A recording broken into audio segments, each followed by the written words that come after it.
Hello friends, मैं कमलेश आनंद अपने YouTube channel reasoning IQ में आज फिर से आप लोग का स्वागत करता हूँ। दोस्तों, आज हम लोग डिस्कस कर रहे हैं ब्लड रिलेशन चैप्टर पे, जिसे खून का रिश्ता कहा जाता है। ब्लड रिलेशन हर एग्जाम के पॉइंट ऑफ व्यू से बहुत इंपॉर्टेंट चैप्टर है, चाहे एसएससी हो, बैंक हो, रेलवे हो या कोई भी और अदर कॉम्पिटेटिव एग्जाम हो। हर एग्जाम में इससे क्वेश्चन पूछने की पॉसिबिलिटीज बहुत ज्यादा होती है। तो ब्लड रिलेशन में जितने भी क्वेश्चन पूछे जाएंगे दोस्तों, उसमें दो व्यक्तियों के बीच में रिलेशन पूछा जाता है, क्योंकि रिलेशन हमेशा दो व्यक्तियों के बीच का कहा जाता है। तो दो व्यक्तियों के बीच के जो रिलेशन से आपसे क्वेश्चन पूछे जाएंगे, वो रिलेशन को पहले आपको अच्छे से समझना होगा कि आखिर रिलेशन होता क्या है। जैसे कि हम लोग को पता है दादाजी कौन है, लेकिन दादाजी क्यों हैं? क्योंकि आपके पापा के वो पापा है, इसलिए वो आपके दादाजी हैं। समझ में आया? सिमिलरली हम तो पहचानते हैं कि हमारे फूफा जी कौन है, हमारे मामा जी कौन है, तो हमारे मामा जी कौन है, तो हम लोग अच्छे से जानते हैं कि मामा जी कौन है। लेकिन मामा जी क्यों है?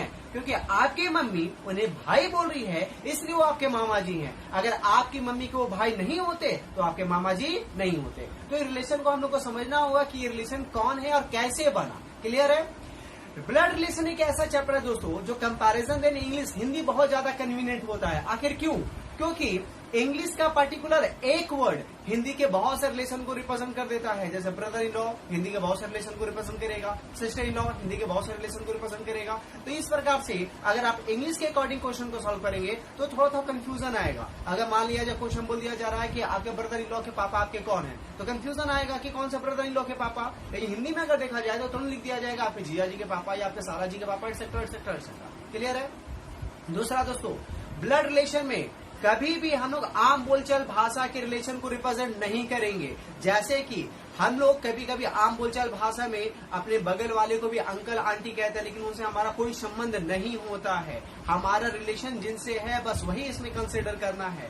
दूसरा, आपके अपने भाई या अपनी बहन, जैसे आप लोग देखते होंगे कि आपके भाई के सास ससुर अगर आपके घर आते हैं या आप उनके घर जाते हैं तो आप भी उनको मम्मी जी पापा जी कहते हैं, लेकिन वो आम बोलचाल भाषा में यूज होता है। उनसे आपका कोई संबंध नहीं है। वो आपके भाई या बहन के सास ससुर हैं, आपके सास ससुर नहीं है। अगर पूछा जाएगा कि उनका आपसे क्या संबंध है, तो आप यही बोलिएगा कि वो मेरे भैया या मेरी बहन की सासू माँ या ससुर जी है। आप अपने से कोई रिलेशन उनको रिप्रेजेंट नहीं कीजिएगा। क्यों? क्योंकि मेरे से उनका कोई संबंध नहीं है। क्लियर है दोस्तों? हम लोग हमारे देश में बहुत सारे जगह लोकल रिलेशन को भी रिप्रेजेंट किया जाता है। जैसे बंगाल में बड़े भाई को दादा के नाम से जाना जाता है, लेकिन दादा यूनिवर्सल माना जाता है पापा के पापा को। तो लोकल रिलेशन को भी कभी भी कंसिडर नहीं करना है। क्लियर है दोस्तों? तो चलिए स्टार्ट करते हैं ब्लड। तो डियर फ्रेंड्स, आज हम लोग स्टार्ट कर रहे हैं ब्लड रिलेशन। ब्लड रिलेशन मतलब रक्त संबंध। ब्लड रिलेशन में बेसिकली 3 फॉर्मेट का क्वेश्चन पूछा जाता है। पहला पजल फॉर्मेट का, दूसरा कोडेड और तीसरा इंट्रोडक्शन। पजल मतलब क्या कि आपका जो रिलेशन रहेगा पजल के थ्रू आउट दिया जाएगा कि राम मोहन के पापा हैं, मोहन श्याम का चाचा है, श्याम गोपाल का भाई है, एटसेट्रा एटसेट्रा एटसेट्रा। ये पजल के फॉर्मेट की तरह से दिया गया। इसी के अकॉर्डिंग आप लोग को रिलेशन डायग्राम का स्ट्रक्चर तैयार करना है और फिर क्वेश्चन का आंसर देना है। कोडेड में क्या होता है बेसिकली कि a प्लस बी का अर्थ होता है ए बी के चाचा हैं, a माइनस सी का अर्थ होता है ए बी की बेटी, एटसेट्रा एटसेट्रा एटसेट्रा। इस प्रकार से कोड में कन्वर्ट कर दिया जाएगा और फिर आप लोगों को क्वेश्चन का आंसर देना है। और इंट्रोडक्शन, जिसको हम लोग परिचय कहते हैं, ये क्वेश्चन बहुत ज्यादा आप लोगों को मिलता होगा। इंट्रोडक्शन में क्या होता है कि इंट्रो करवाया जाता है। इंट्रो कैसे करवाया जाता है कि राम गोपाल की तरफ इशारा करते हुए कहता है कि मैं उसके चाचा के, नाना के, दादा के, फूफा के, एटसेट्रा एटसेट्रा एटसेट्रा। इस तरह से आप लोग को इंट्रो करवाया जाएगा। तो ये इंट्रोडक्शन फॉर्मेट में आता है। तो ये 3 फॉर्मेट में क्वेश्चन पूछा जाता है। ये तीनों का तीनों फॉर्मेट बहुत ही इंपॉर्टेंट है, क्योंकि किसी फॉर्मेट से किसी भी एग्जाम में क्वेश्चन पूछे जा सकते हैं। तो चूंकि ये एक चैप्टर है दोस्तों ब्लड रिलेशन बहुत इंटरेस्टिंग चैप्टर होता है। तो ब्लड रिलेशन में चूंकि रिलेशन के बारे में बात करना है, तो जो भी रिलेशन के बारे में बात किया जाएगा वो या तो मेल मेंबर में रहेगा या तो फीमेल मेंबर। यदि मेल मेंबर में रहा तो उसे हम लोग प्लस से मार्क आउट ए यदि मान लो ए एक मेल है तो उसको प्लस कर देंगे, ताकि ये हाईलाइट करेगा कि अगर ये प्लस है इसका मतलब ये एक मेल मेंबर है। अगर कहीं फीमेल का बात होगा तो उसे माइनस से मार्क आउट करेंगे, माइनस उस व्यक्ति के ऊपर रख देंगे, ताकि जहां भी माइनस रहेगा हम यह तुरंत फाइंड आउट कर लेंगे कि अगर ये माइनस है मतलब ये एक महिला सदस्य है। स्पाउस, स्पाउस मतलब होता है दोस्तों विवाहित जोड़ा। विवाहित जोड़ा मतलब क्या हो गया, पति पत्नी। तो जहां भी स्पाउस रहेगा उसे डबल एरो से हम लोग इस प्रकार से रिप्रेजेंट करेंगे। तो जहां भी डबल एरो रहेगा ये हम डिटरमाइन कर लेंगे कि उसमें से एक मेल होगा और एक फीमेल, मतलब एक हस्बैंड होगा और एक वाइफ। अगर ये फीमेल है, माइनस है तो फीमेल है, फीमेल है मतलब ये एक वाइफ है, और अगर ये प्लस है मतलब ये मेल है, मेल है तो ये हस्बैंड है। तो हस्बैंड वाइफ के बीच में हम लोग डबल एरो को रिप्रेजेंट करेंगे। एक होता है दोस्तों सिबलिंग्स। ये एक ऐसा वर्ड है जो बहुत कम यूज होता है, जिसको हिंदी में सहोदर कहा जाता है। जैसे स्पाउस, स्पाउस भी एक कम यूज होने वाला वर्ड है, लेकिन इसका हिंदी रूपांतरण देखेंगे तो विवाहित जोड़ा हम क्लियर हो जाते हैं। लेकिन सिबलिंग्स, सिबलिंग्स का हिंदी रूपांतरण देखिएगा तो सहोदर, सहोदर भी कंफ्यूज करता है। ये एग्जाम में बहुत बार पूछा गया है कि सिबलिंग्स या सहोदर। तो सिबलिंग्स या सहोदर रहेगा तो कंफ्यूज नहीं करना है। सिबलिंग्स और सहोदर मतलब होता है एक ही माँ के बच्चे, मतलब कि एक ही माँ के संतान। एक ही माँ के संतान का तात्पर्य होता है कि अपने भाई बहन या अपने ही भाई या अपनी बहनें। सपोज कीजिए एक ही मां के दो बच्चे हैं, एक बेटा और एक बेटी, तो बेटा बेटी आपस में भाई बहन हो गया तो सिबलिंग्स कहलाएं, भाई बहन हो गया। लेकिन कभी कभी होता है कि दो बहनें सिर्फ होती है, उसका कोई भाई नहीं होता, तो भी वो सिबलिंग्स कहलाएंगे, चाहे वो भाई हो या नहीं, लेकिन अपनी बहनें तो हैं तो भी सिबलिंग्स कहलाएगा। इसी प्रकार से अपने भाई भाई भी सिबलिंग्स कहलाते हैं। तो सिबलिंग्स का मतलब ये नहीं होता कि एक भाई है तो दूसरा बहन होना, ये जरूरी नहीं है। एक भाई है तो दूसरा बहन भी हो सकता है, एक भाई है तो दूसरा भी भाई हो सकता है, और एक बहन है तो दूसरा भी बहन हो सकता है। तो सिबलिंग्स को हम लोग इस प्रकार से इस एरो से हम लोग मार्कआउट करेंगे। तो जहां भी एरो रहेगा वो रिप्रेजेंट करेगा कि दोनों सिबलिंग्स है, मतलब कि सहोदर है, मतलब कि अपने ही मां के संतान है। या तो दोनों बहनें हैं, या तो दोनों भाई हैं, या तो एक बहन और एक भाई है। चाइल्ड, चाइल्ड मतलब हम लोग को पता है संतान। चाइल्ड मतलब क्या हो गया, संतान। तो अगर जैसे कि हम बोलेंगे कि आपका कोई चाइल्ड है, तो चाइल्ड मतलब वो आपका संतान है। वो आपका संतान तो है, लेकिन वो आपका बेटा या बेटी कंफर्म ही, मतलब वो आपका सन भी हो सकता है, डॉटर भी हो सकता है। अब रिलेशन का कुछ कीवर्ड्स है दोस्तों। ये रिलेशन कुछ इंपॉर्टेंट रिलेशन है जिसको हम लोग थ्योरी के रूप में समझ रहे हैं। मान लिया जाए किसी किसी क्वेश्चन में लिख देगा fathers only son. Fathers only son मतलब पिताजी का इकलौता पुत्र। अब ध्यान से समझिएगा। अब यहाँ पे फादर्स ओनली सन का मतलब क्या लिखा गया, ईदर सेल्फ और ब्रदर, या तो खुद होगा या तो भाई। सपोज कीजिए मैं एक पुरुष व्यक्ति हूं और इस क्वेश्चन में बोला गया कि माय फादर्स ओनली सन, मेरे पिता का इकलौता बेटा। मेरे पिता का इकलौता बेटा, इसका मतलब कि हम जिसे पापा बोलेंगे, हम किसी को पापा बोल रहे हैं, और हम जिसे पापा बोलेंगे वो मुझे बेटा बोलेंगे। यदि मेरे पापा मुझको बेटा बोल रहे हैं, इसका मतलब हम अपने पापा के बेटे हुए। यदि हम अपना पापा का बेटे हैं तो क्या बोला गया था, माय फादर्स ओनली सन, मेरे पिता का इकलौता पुत्र। यदि मेरे पापा मुझको बेटा बोल रहे हैं, मेरे पापा का एक ही बेटा है, तो मेरे पापा का इकलौता बेटा तो हम ही होंगे। इसका मतलब ये किसके वो रिप्रेजेंट कर रहा है, मुझे खुद को, सेल्फ को। लेकिन मान लो हम एक महिला हैं, सपोज कीजिए हम एक फीमेल मेंबर है, महिला सदस्य हैं, और हम क्या बोल रहे हैं, माय फादर्स ओनली सन, मतलब मेरे पिता का बेटा, मेरे पिता का इकलौता बेटा। इसका मतलब मेरे पिता का एक बेटा तो है, तो मेरे पिता का बेटा मेरा कौन लगेगा, भाई, क्योंकि मेरे पिता का हम तो बेटी होंगे, तो मेरे पिता का बेटा मेरा भाई। तो ये सेल्फ भी हो सकता है, ब्रदर भी हो सकता है। सेल्फ किस कंडीशन में, यदि हम मेल हुए तो सेल्फ, और यदि हम फीमेल हुए तो brother. Similarly fathers only daughter, पिता की इकलौती बेटी। पिता की इकलौती बेटी, मान लिया जाए हम एक महिला सदस्य हैं, हम एक फीमेल हैं, और बोला जा रहा है मेरे पिता की बेटी, तो मेरे पिता की बेटी तो हम ही ना होंगे, क्योंकि एक ही बेटी, और हम अगर महिला है तो हम जिसको पापा बोलेंगे वो तो मुझको बेटी ही बोलेंगे, तो मेरे पिता की बेटी हम खुद हो जाएंगे। लेकिन यदि हम एक मेल मेंबर हुए तो मेरे पिता की बेटी, क्योंकि अगर हम मेल है तो मेरे पिता मुझको बेटा बोलेंगे, और मेरे पिता की इकलौती बेटी है, इसका मतलब मेरे पिता की कोई बेटी है, और मेरे पिता की बेटी मेरी बहन लगेगी। क्लियर है दोस्तों। नेक्स्ट, फादर्स ओनली चाइल्ड, पिता का इकलौता संतान। तो मेरे पापा का संतान कौन होगा, मेरे पापा का एक ही संतान है अगर, तो अगर हम मेल हुए तो भी मेरे पापा का इकलौता संतान हम ही होंगे, और यदि हम फीमेल हुए तो भी मेरे पापा का इकलौता संतान हम ही होंगे। मतलब कि मेरे father's only child equal to self, ये हम खुद को रिप्रेजेंट कर रहे हैं। ग्रैंड फादर्स ओनली सन, दादाजी के इकलौते संतान। तो सॉरी, संतान यहाँ पे पुत्र होंगे दोस्तों, दादाजी के इकलौते पुत्र। तो ग्रैंड फादर्स ओनली सन, दादाजी के इकलौते पुत्र। तो हम लोग दादाजी बेसिकली कहते किसे हैं, पापा के पापा को। इसका मतलब मेरे पापा के पापा मेरे दादाजी हुए। यदि मेरे पापा के पापा मेरे दादाजी हुए तो मेरे दादाजी मेरे पापा को क्या बोलेंगे, बिल्कुल सही, मेरे दादाजी मेरे पापा को बेटा बोलेंगे। लेकिन मैंने क्या बोला, दादाजी का इकलौता पुत्र। तो यदि मेरे दादाजी मेरे पापा को ऑलरेडी बेटा बोल रहे हैं और मेरे दादाजी का एक ही बेटा है, तो मेरे दादाजी का इकलौता बेटा कौन होगा, मेरे पापा होंगे। इसका मतलब मैं father, grandfather solution equal to father. यहाँ पे एक से ध्यान दीजिएगा दोस्तों, यहाँ ग्रैंडफादर से इंग्लिश में लिखे हैं, हिंदी में ये दादाजी लिखे हैं। इसका मतलब ग्रैंडफादर मतलब कि नाना जी भी होते हैं। तो ये देख लीजिएगा, कभी कंफ्यूजन होगा क्वेश्चन में कि ग्रैंडफादर या अंकल लिखा तो उसका हिंदी में देख लीजिएगा, क्योंकि ग्रैंडफादर कभी दादाजी को रिप्रेजेंट करता है, कभी नाना जी को। अगर लिख देगा मैटरनल पैटर्नल तो ठीक है, यदि मैटरनल पैटर्नल नहीं लिखा तो उसको हिंदी में देखिएगा कि दादाजी के अकॉर्डिंग बच्चा चला है या नाना जी के अकॉर्डिंग। क्लियर है। Next, only daughter of father in law, ससुर जी की इकलौती बेटी। मान लिया जाए हम एक मेल मेंबर हैं और हम क्या बोल रहे हैं, माय, यहाँ पे कंडीशन लिख दिया गया स्पीकर इज अ मेल, एक मेल मेंबर है यदि बोलने वाला हो तो मान लिया जाए हम एक मेल मेंबर, हम क्या बोले, मेरे ससुर जी की इकलौती बेटी। मेरे ससुर जी की इकलौती बेटी, पहले समझिए, हम ससुर जी, मेरे ससुर जी, तो हम ससुर जी बोलेंगे किसे, अपने पत्नी के पापा को। बिल्कुल सही। तो मेरी पत्नी के पापा मेरे ससुर जी हैं, इसका मतलब मेरे ससुर जी को मेरी पत्नी पापा बोलेगी। यदि मेरे ससुर जी को मेरी पत्नी पापा बोलेगी तो मेरी पत्नी को मेरे ससुर जी क्या बोलेंगे, बिल्कुल सही, मेरी पत्नी को मेरे ससुर जी बेटी बोलेंगे।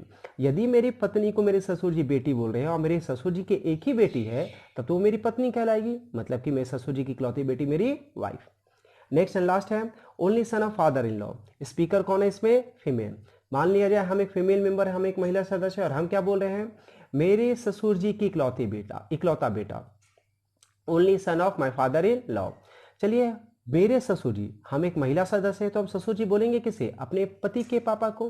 तो मेरे पति के पापा मेरे ससुर जी हैं। तो अगर मेरे पति के पापा मेरे ससुर जी है तो मेरे ससुर जी को मेरे पति क्या बोलेंगे, बिल्कुल सही, मेरे ससुर जी को मेरा पति पापा बोलेंगे। और यदि मेरे ससुर जी को मेरा पति पापा बोलेंगे तो मेरे पति को मेरा ससुर जी क्या बोलेंगे, बेटा। इसका मतलब मेरे ससुर जी का इकलौता बेटा मेरे हस्बैंड होंगे। क्लियर है दोस्तों। तो ये कुछ थ्योरी है जो इंट्रोडक्शन टॉपिक में बहुत ज्यादा यूज होता है, तो इसको स्क्रीनशॉट ले लीजिए और इसको फिर से समझ लीजिएगा। ब्लड रिलेशन का कोई भी क्वेश्चन होगा दोस्तों, ब्लड रिलेशन का हर क्वेश्चन का पहले हम लोग डायग्राम स्ट्रक्चर तैयार करेंगे, फिर क्वेश्चन का आंसर लेंगे। तो डायग्राम का स्ट्रक्चर तैयार करने के लिए हम लोग हेल्प लेंगे फैमिली ट्री या जनरेशन ट्री। फैमिली ट्री भी कह सकते हैं, जनरेशन ट्री भी कह सकते हैं। फैमिली ट्री, यहाँ ध्यान दीजिएगा, कुछ रिलेशन को हम रिप्रेजेंट किए हैं, यही फैमिली ट्री है हमारा, ध्यान दीजिएगा। ये मान लिया जाए आप हैं, तो फैमिली ट्री या जनरेशन ट्री में हम लोग क्या करेंगे, जनरेशन के अकॉर्डिंग रिलेशन को बांट देंगे, जो रिलेशन जिस जनरेशन का होगा उसे उसी जनरेशन में रखेंगे। तो ये हम हैं, यहाँ पे एक चीज ध्यान दीजिएगा, जितने भी रिलेशन है हमें इंग्लिश में लिखे, हिंदी में नहीं लिखे हैं। हिंदी में मैं बोल दूंगा, इसे लिखा नहीं हूँ क्योंकि एक पर्टिकुलर रिलेशन हिंदी के बहुत सारे रिलेशन को रिप्रेजेंट करता है। जैसे मैं यहाँ पे कुछ डिस्कस कर रहा हूँ और यदि मैं हिंदी में यूज करता तो ये पूरा पेज भर जाता, लेकिन वो रिलेशन खत्म नहीं होने वाला है।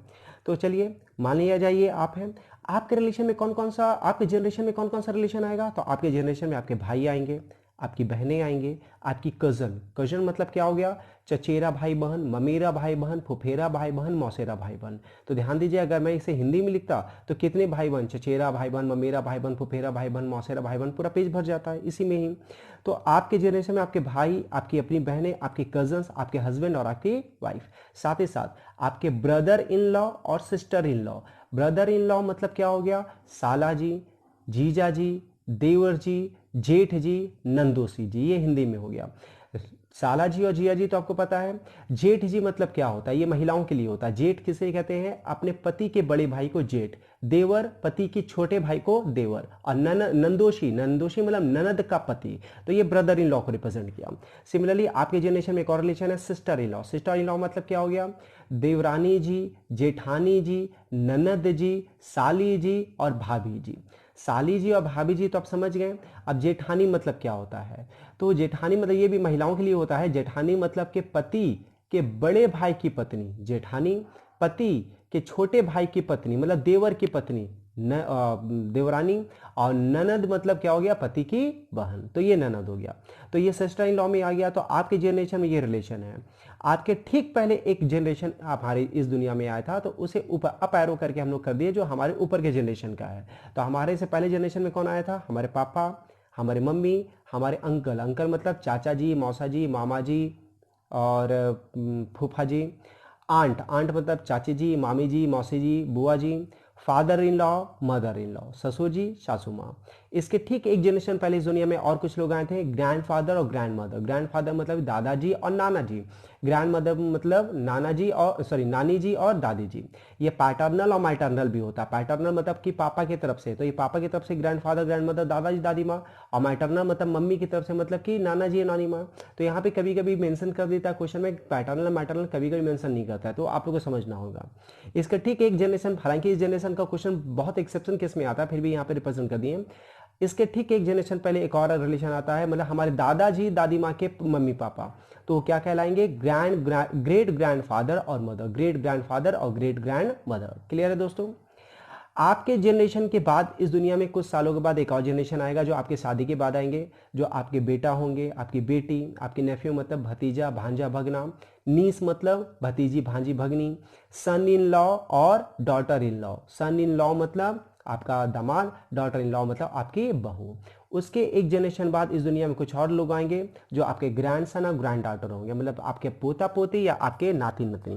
पोता पोती मतलब क्या? आपके बेटा के बेटा बेटी को पोता पोती कहा जाता है और आपकी बेटी के बेटा बेटी को नाती नतनी कहा जाता है। तो ये जनरेशन रिलेशन ट्री है या फैमिली ट्री है, इसी का स्क्रीनशॉट ले लीजिएगा और इसी के थोड़ा हम लोग हर रिलेशन का, हर क्वेश्चन का डायग्राम बनाएंगे। तो कैसे बनाएंगे उसको फोकस करते हैं।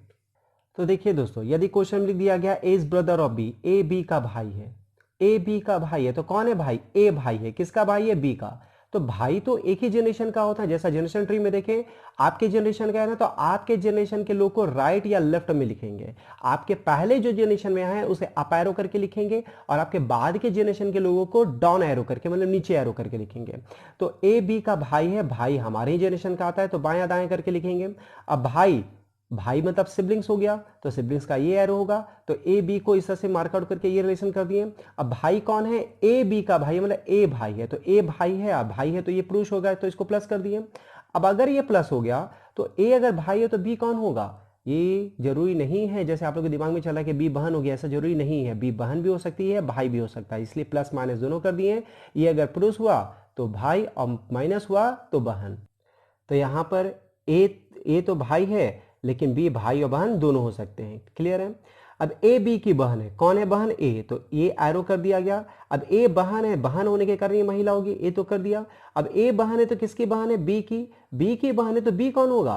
तो अगर ए बहन है तो बी उसका भाई भी हो सकता है, बहन भी हो सकता है। अगर भाई होगा तो प्लस, बहन होगा तो माइनस। ये क्लैरिफाई नहीं किया गया है, इसलिए यहाँ पे कंफ्यूजन वाला दोनों मार्कआउट रख दिया गया है। क्लियर दोस्तों?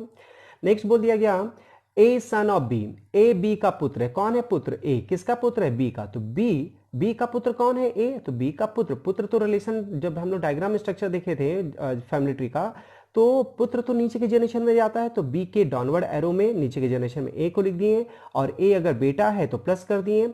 अब ए तो क्लियर हो गया कि ए बेटा है, लेकिन बी कौन है? इसकी मम्मी भी हो सकती है, पापा भी। मम्मी होगी तो माइनस, पापा होंगे तो प्लस। कंफर्म नहीं है इसलिए दोनों मार्कआउट किया गया। नेक्स्ट है दोस्तों A is father of B, A B के पिता है। तो कौन है पिता? ए पिता है। किसके पिता है? बी के पिता है। तो हम लोग को पता है कि फादर जो होता है हमारे पहले वाले जनरेशन में होता है, हमारे पहले के जनरेशन में। तो ए अगर पापा है बी के, तो बी के ऊपर के जनरेशन में ए होंगे, और ए अगर पापा है तो प्लस, लेकिन बी उनका बेटा या बेटी कंफर्म नहीं है, इसलिए दोनों मार्कआउट कर दिया गया। ये मेल भी हो सकता है, फीमेल भी।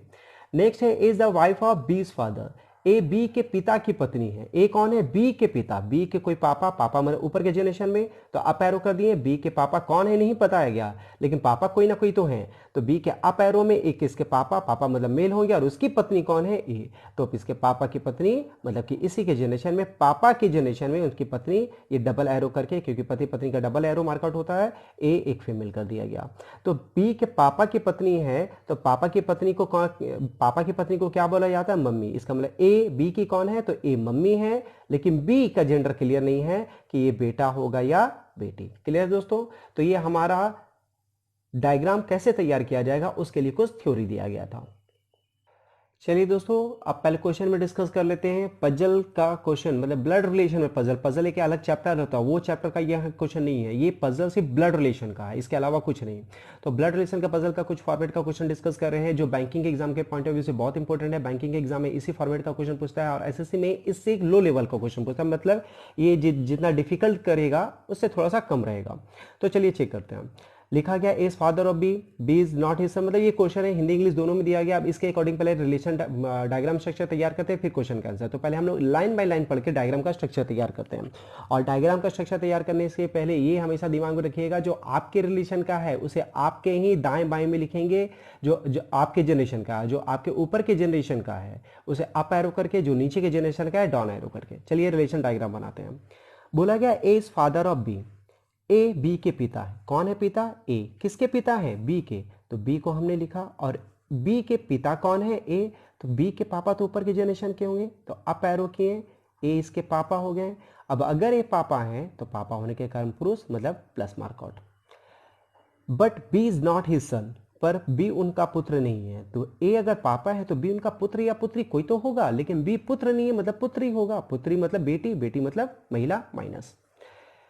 ई is daughter of B, E B की बेटी है। कौन है बेटी? ई बेटी है। किसकी? बी की। बी की बेटी, बी की बेटी नीचे के जनरेशन में जाएगी। और कौन है बेटी? ई। तो ई को मार्कआउट कर दिया गया। अब अगर ई बेटी है तो महिला होगी या पुरुष? बिल्कुल सही, बेटी एक महिला होती है, माइनस से मार्कआउट कर दिए। Next, C is brother of B, C B की, सी बी का भाई है। कौन है भाई? सी। किसका भाई है? बी का। तो बी का भाई तो इसी के जनरेशन में होगा, और बी का भाई इसी के जनरेशन में। तो इस प्रकार से मार्कआउट, चूंकि भाई है तो सी, अगर भाई है तो उसी के बगल में लिख दिए सी, और भाई है तो plus. C and D are spouse, C तथा डी विवाहित जोड़े हैं। सी और डी विवाहित जोड़े हैं, तो विवाहित जोड़े होते हैं पति पत्नी होते हैं, पति पत्नी एक ही जनरेशन के होते हैं। तो फिर डबल एरो करेंगे, डबल एरो कर दिए और डी लिख दिया गया। और पति पत्नी मतलब एक पुरुष और एक महिला, तो ये पुरुष है तभी ये महिला। क्लियर है?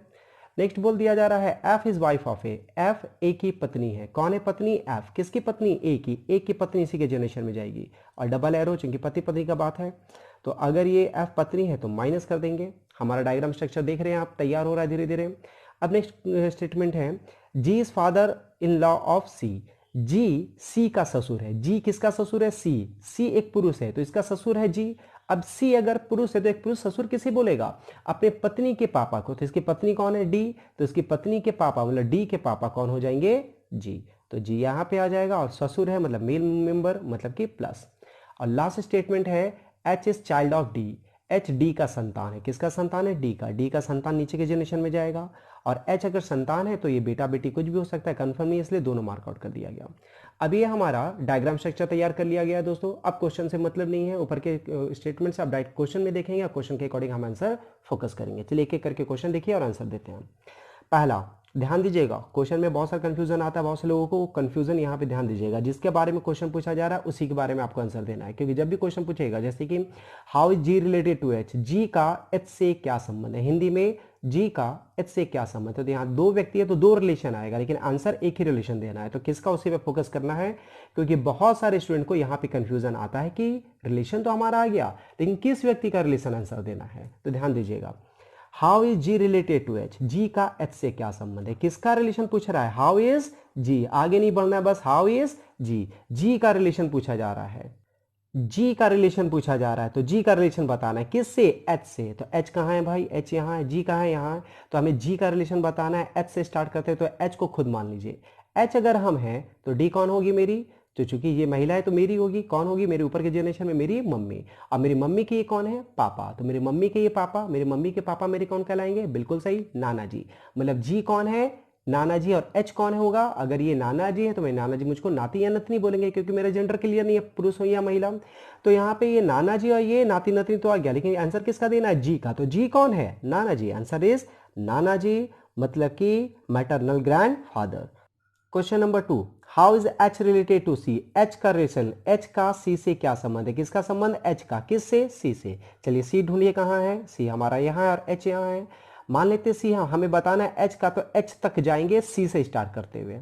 सी मान लेते हैं हम है, सी अगर हमें तो डी कौन है? मेरी पत्नी। और मेरी पत्नी का ये कौन है? बेटा या बेटी, कंफर्म नहीं है। तो मेरी पत्नी का बेटा बेटी मेरा भी बेटा बेटी कहलाएगा। इसका मतलब एच मेरा बेटा बेटी हो गया। और अगर एच मेरा बेटा या बेटी जो भी है तो मेरा बेटा या बेटी मुझको क्या बोलेगा? पापा। तो हम पापा हैं और एच मेरा बेटा बेटी, लेकिन क्वेश्चन किसका पूछा है? एच का। तो एच कौन होगा? बेटा या बेटी, मतलब ईदर सन और डॉटर, या तो बेटा या तो बेटी।